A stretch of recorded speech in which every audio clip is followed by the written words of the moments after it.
അസ്സലാമു അലൈക്കും വറഹ്മത്തുള്ളാഹി വബറകാതുഹു.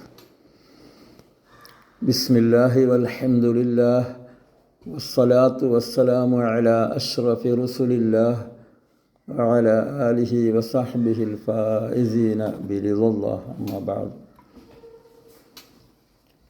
ഫഅഊദു ബില്ലാഹി മിനശ് ശൈത്വാനിർ റജീം. ബിസ്മില്ലാഹിർ റഹ്മാനിർ റഹീം. വല്ലാഹു ഖലഖക്കും വമാ തഅമലൂൻ. സദഖല്ലാഹുൽ അദീം.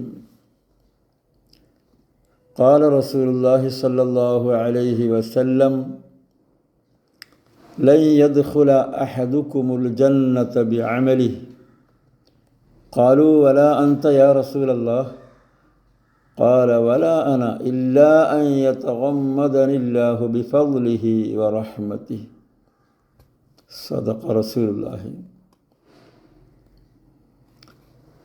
സ്നേഹമുള്ള മുഅ്മിനുകളെ, പരിശുദ്ധ റമദാനുൽ ഷരീഫിൽ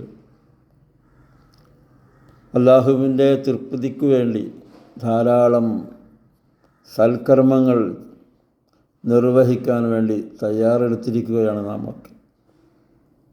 അല്ലാഹു നമ്മെ സ്വീകരിക്കട്ടെ. പരിശുദ്ധ ഖുർആനിൽ അല്ലാഹു പഠിപ്പിക്കുന്നു, വല്ലാഹു ഖലഖക്കും വമാ തഅമലൂൻ. സൂറത്ത് സാഫാത്തിലെ 96-ാമത്തെ വാക്യം. അല്ലാഹു ആണ് നിങ്ങളെയും നിങ്ങളുടെ പ്രവർത്തനങ്ങളെയും സൃഷ്ടിച്ചിരിക്കുന്നത്.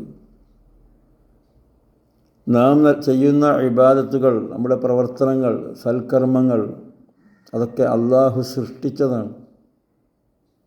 നാം സ്വന്തമായി ഒന്നും ചെയ്യുന്നില്ല. അതുകൊണ്ട് തന്നെ നാം നിർവഹിക്കുന്ന സൽക്കർമ്മങ്ങൾക്കു പകരമായി അല്ലാഹുവിൽ നിന്ന് നമുക്ക് പ്രതിഫലം പ്രതീക്ഷിക്കാമോ? പകരമായി, നമ്മുടെ സൽക്കർമ്മങ്ങൾക്ക് പകരം അല്ലാഹു നമ്മെ സ്വർഗത്തിൽ പ്രവേശിപ്പിക്കുമോ എന്നാണ് ഈ ഹദീസ് വായിക്കുമ്പോൾ നാം ചിന്തിക്കേണ്ടത്. സത്യത്തിൽ വിശുദ്ധ ഖുർആനിൽ ധാരാളം സ്ഥലങ്ങളിൽ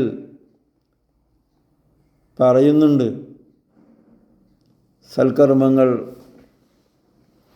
സ്വർഗപ്രവേശനത്തിന് കാരണമാണ്, സൽക്കർമ്മങ്ങൾ കൊണ്ട് ധാരാളം പ്രതിഫലം കിട്ടുമെന്ന്. എന്നാൽ ഹദീസിൽ പഠിപ്പിക്കുന്നതോ ലൻ യദ്ഖുല അഹദുകുമുൽ ജന്നത ബിഅമലിഹി. നിങ്ങളിൽ ആരും അവൻ്റെ പ്രവർത്തനങ്ങൾ കൊണ്ട് സ്വർഗത്തിൽ പ്രവേശിക്കുകയില്ല. അപ്പോൾ സഹാബികൾ ചോദിച്ചു, ഖാലൂ വലാ അൻത യാ റസൂലല്ലാഹ്. ഖാല വലാ അന, ഞാനും പ്രവേശിക്കുകയില്ല, ഇല്ലാ അൻ യതഗമ്മദനില്ലാഹു ബിഫദ്ലിഹി വറഹ്മതിഹി. അല്ലാഹു സുബ്ഹാനഹു വ തആല അവൻ്റെ കാരുണ്യം കൊണ്ടും ഔദാര്യം കൊണ്ടും എന്നെ ആവരണം ചെയ്താലല്ലാതെ, അല്ലാഹു സുബ്ഹാനഹു വ തആല എൻ്റെ പ്രവർത്തനങ്ങൾക്ക് ഖബൂലിയത്ത് നൽകിയാലല്ലാതെ, അല്ലാഹുവിൻ്റെ റഹ്മത്ത് കൊണ്ടും ഫദ്ല് കൊണ്ടും അല്ലാഹുവിൻ്റെ അടുക്കൽ എൻ്റെ പ്രവർത്തനം മഖബൂലായാൽ മാത്രമേ ഞാനും അമലുകൾ കാരണമായിട്ട് സ്വർഗത്തിൽ പ്രവേശിക്കുകയുള്ളൂ എന്നാണ് പഠിപ്പിക്കുന്നത് നബി സല്ലല്ലാഹു അലൈഹി വസല്ലമ തങ്ങൾ. നമ്മുടെ പ്രവർത്തനങ്ങൾ എന്ന് പറഞ്ഞാൽ അമലു ശരീഅ, കർമ്മപരമായ കാര്യങ്ങൾ, അർക്കാനുദ്ദീനുൽ കാമിൽ, അൽയൗമ അക്മൽതു ലക്കും ദീനക്കും വ അത്മംതു അലൈക്കും നിഅമതി വ റളീതു ലക്കുമുൽ ഇസ്ലാമ ദീന എന്ന് പറഞ്ഞ സൽക്കർമ്മങ്ങൾ, അതിന് ശരീഅത്തിൻ്റെ അമൽ എന്ന് പറയാം. രണ്ടാമത്തത് അമലു ത്വരീഖ, അതിന് ഇസ്മൽ ഈമാൻ, അതാണ് രണ്ടാമത്തെ റുക്ന്, റുക്നു സാനി മിൻ അർക്കാനി ദീനിൽ കാമിൽ. മൂന്നാമത്തത് അമലുൽ ഹഖീഖ വയുസമ്മൽ ഇഹ്സാൻ, അതിന് ഇഹ്സാൻ എന്നും പറയും.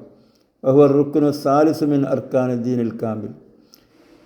ഈ മൂന്ന് കാര്യങ്ങൾ, ഒന്ന് നമ്മുടെ അവയവങ്ങളുടെ പ്രവർത്തനങ്ങൾ, മറ്റൊന്ന് നമ്മുടെ മനസ്സിന് ശുദ്ധിയാക്കാനുള്ള ഈമാനികമായ പ്രവർത്തനങ്ങൾ, മൂന്നാമത്തേത് നമ്മുടെ സ്വഭാവ സംസ്കരണം, നല്ല മര്യാദയോടുകൂടെയുള്ള ജീവിതം നയിക്കുക എന്നതാണ് മൂന്നാമത്തത്. ഈ 3 കർമ്മങ്ങൾ നാം ചെയ്താലും അതിന് പകരം നമുക്ക് സ്വർഗം ലഭിക്കുക എന്നത് നാം ചിന്തിക്കേണ്ടതില്ല. മറിച്ച് ഇതിലൊക്കെ അള്ളാഹുവിൻ്റെ സ്വീകാര്യതയുണ്ടെങ്കിൽ മാത്രമേ, അള്ളാഹു കബൂൽ ചെയ്താൽ മാത്രമേ അമലുകൾ കാരണമായിട്ട് നമുക്ക് സ്വർഗത്തിൽ പ്രവേശിക്കാൻ സാധിക്കുകയുള്ളൂ എന്നാണ് ഈ ഹദീസിൽ നിന്ന് നാം മനസ്സിലാക്കേണ്ടത്.